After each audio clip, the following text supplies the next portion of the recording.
people were rising from the grave or mortuary slab to attack the living. All of them. Not to drink blood, not to tear out the occasional throat. Oh no, these things were eating the living, and rather graphically too. I remember very clearly sitting in my balcony seat watching that movie and becoming suddenly very aware of how big and dark that balcony was, how far from the lights of the lobby it was, how remote it was. It was like a hand reached into my brain and turned the dial on my imagination up, all the way up. It made me think about what I would do if something like that really happened. I'd always worked out scenarios for handling monsters. I'd started taking martial arts lessons when I was 6, so by age 10 I was pretty sure I was one tough monkey. If a vampire came after me, I knew that all I had to do was grab a couple of sticks and make a cross. If it was a werewolf, I could lock myself in a room. The projection booth had a steel door, until morning.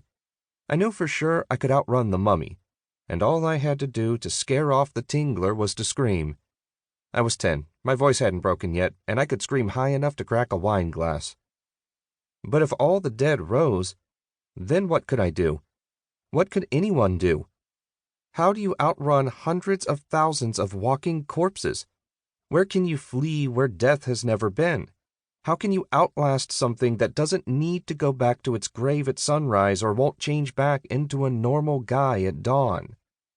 I sat in the dark and thought about how overwhelming a rising of the dead would be, and I got really, really scared. I left the theater and stepped into the chilly darkness of an early October evening.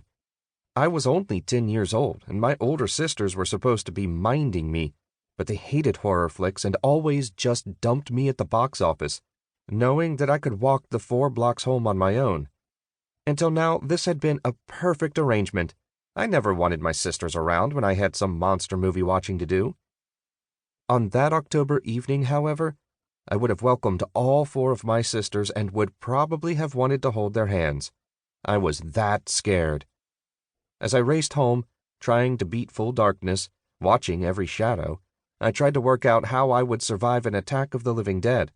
I worked out 100 scenarios, 1,000. The numbers were against me, though. If the dead rose, if they were present in such overwhelming numbers, then we'd all be, well, overwhelmed. A thought like that doesn't fit comfortably into a kid's head. I've since learned that it doesn't fit comfortably into the heads of a lot of adults, too. There was always a part of me that either believed in the possibility of zombies or wanted to believe. That I grew up to write horror novels and books like this is a surprise to no one. Not that I wanted humanity to fall down and become sushi for the post-mortem set, but it was so damn fascinating, especially the problem of how to survive the zombie apocalypse. Then, at around age 11, I started reading crime novels, particularly the 87th Precinct police procedurals by Ed McBain. Especially the early ones like Lady, Lady I Did It, Give the Boys a Great Big Hand, Axe, and He Who Hesitates. Do yourself a favor and raid your local bookstore. I devoured these books, and what really enchanted me was the humanity of the main characters. They were cops, not super cops like on TV, but ordinary guys. A bunch of working schlubs who happened to be detectives chasing down killers in the big, bad city. These books did more than present a crime and offer a solution. The McBain books took you through every step, showed every detail of the process, even to the point of including mock police reports, fingerprint cards, and other official forms in the book. What I learned is that no matter how smart the villain, no matter how impossible the case, ordinary step-by-step police work usually paid off in the end. It wasn't the devil that was in the details, but rather a little fluff from angel wings. This was good guys winning in the end by hard work, doggedness, and most crucial of all, routine. Routine, the use of established procedures, method, and techniques, could give even a Detective 3 working stiff a real shot at bagging a clever crook. That got me thinking. It kicked off the what-if process in me.